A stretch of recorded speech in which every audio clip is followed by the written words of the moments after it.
और चलिए अब सीधा रुख कर रहे हैं लखनऊ का, जहां मुख्यमंत्री योगी आदित्यनाथ संबोधित कर रहे हैं। आयुष विभाग की 238 करोड़ रुपए की आयुष विभाग को सौगात मिलने जा रही है।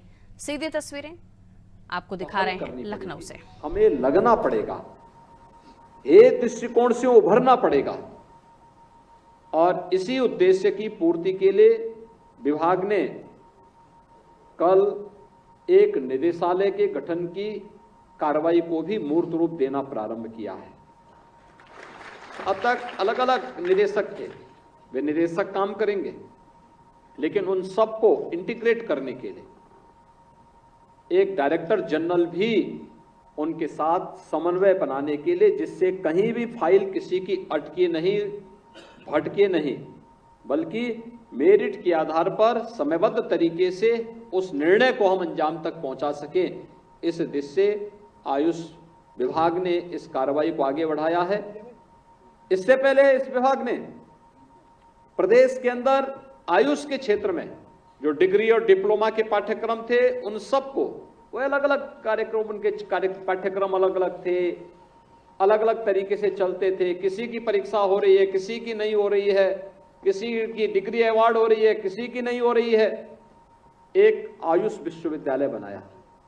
आज आयुष विश्वविद्यालय यूपी के अंदर कार्य कर रहा है। कल निदेशालय का गठन हो चुका है। आयुष मंदिर हर एक जनपद में भारी पैमाने पे कार्य करते हुए दिखाई दे रहे हैं और इस फील्ड में जो अनंत संभावनाएं, उन संभावनाओं को आगे बढ़ाने का जो कार्य प्रधानमंत्री मोदी जी के नेतृत्व में, मार्गदर्शन में आगे बढ़ रहा है, वह आज मूर्त रूप लेता हुआ दिखाई दे रहा है, लोगों के विश्वास का प्रतीक बनता जा रहा है। सचमुच यही प्रधानमंत्री जी की मंशा है कि हम लोग आम जनमानस के विश्वास के प्रतीक बनकर के ट्रेडिशनल मेडिसिन के माध्यम से संपूर्ण आरोग्यता के लक्ष्य को प्राप्त कर सके।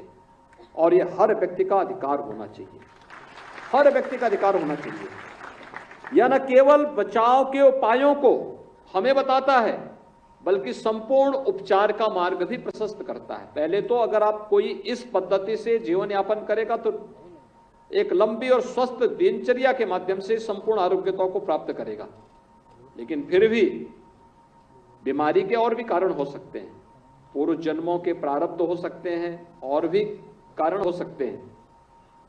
अगर उसके कारण भी हम समयबद्ध तरीके से इस पद्धति को अनुसरण करते हैं तो लंबे समय तक रोग से लड़ने की एक सामर्थ्य अपने अंदर अर्जित कर पाएंगे और उस प्रकार की किसी भी स्थिति से हम बच पाएंगे जो एक समय के बाद जब रोग अनियंत्रित हो जाता है तो व्यक्ति असहाय सा दिखता है, उस प्रकार की कोई स्थिति नहीं रहेगी।